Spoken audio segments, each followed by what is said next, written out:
The McLaren 570 GT is an aerodynamic masterpiece, and this is a croissant. On face value, the pair seem to have no connection, but bear with us. You see, these croissants are the work of former F1 aerodynamicist Kate Reid, who discovered her love of French pastry while holidaying in Paris. Kate threw in the towel at her first dream job to study under Parisian master baker Christophe Vasseur. From here, she reversed engineered what many believe is the world's best croissant. The New York Times said that Kate's croissants may well be the finest in the world and urged its readers to take a trip across the dateline for a bite.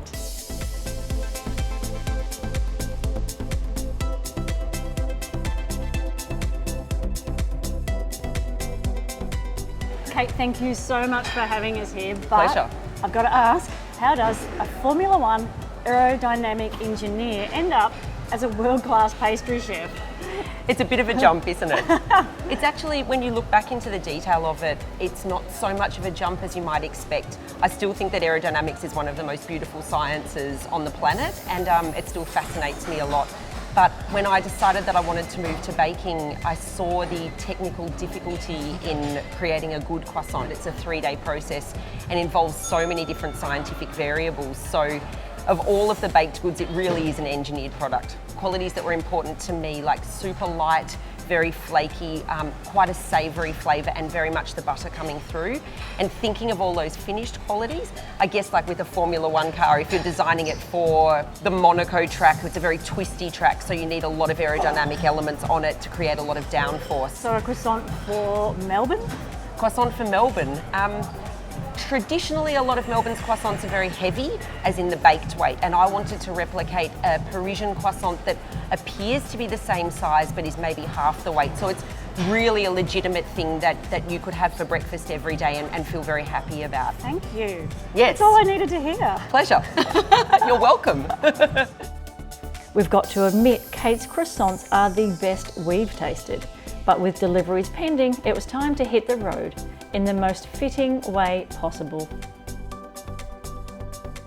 The very classic way of making croissants is almost akin to with sourdough bread. So it's a very slow process that allows slow, long fermentations.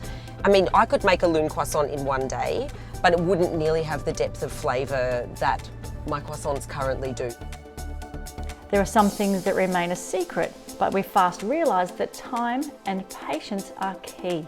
Once it's had its initial room temperature rest, it then goes into a refrigerated environment for 24 hours. And I think this is where the magic happens with the flavour. So a long, slow fermentation develops really deep, nutty, complex flavours, which I think comes through in our pastry. And in that 3 days, there's just so much variability that the engineer in me sometimes gets frustrated because you can't control all of the variables, especially the environmental ones. But it does always keep me on my toes. Yeah. Tell me about the difference in ingredients and quality products. Well, I think, first of all, we can look at it from a car perspective. A Formula One team, or for example, McLaren and their sports cars, they're not going to make their cars from low quality materials. So it's pretty similar with a croissant. Like if you use low quality butter, then when somebody takes a bite of their croissant, that's what it's going to taste like. And no matter how much work you've put into creating beautiful layers or getting the right colour on the outside, you can't disguise bad ingredients. Formula One is quite an emotional sport. Talk to me about the emotion behind croissants. Well, first of all, the emotion behind Formula One. It's something that I'd dreamed about working in since maybe the age of 11 or 12. So I actually wanted to be a Formula One driver.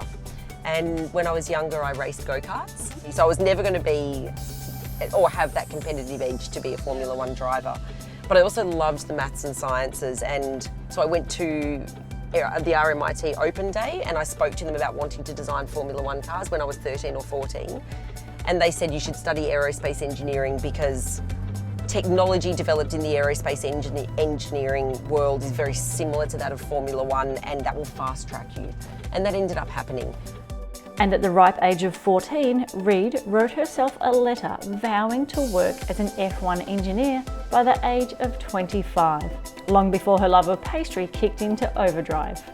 I think ever since starting Loon, I've discovered that croissants maybe have such an equally deep and passionate following. And one story, a very well-known chef called Pierre Kaufman, he mentored Marco Pierre White and people like that. So he's very well known and respected. And last year he came to visit Loon, and I spotted him walking in, and there was this look of disgust on his face, like, who do these Australian kids think they are with their big technological facility?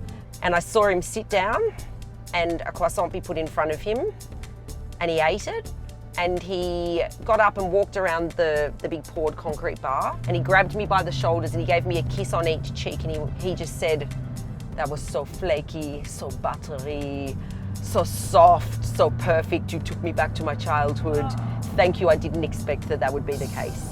To be able to impress an older, very well-respected Frenchman who works in my industry and has inspired so many people to want to be in the industry was a really special moment for me. Kate's closing words to us were that we've got one life on this planet. We may as well be spending our waking hours doing something that we absolutely love and get satisfaction from and enjoyment out of. And we couldn't agree more.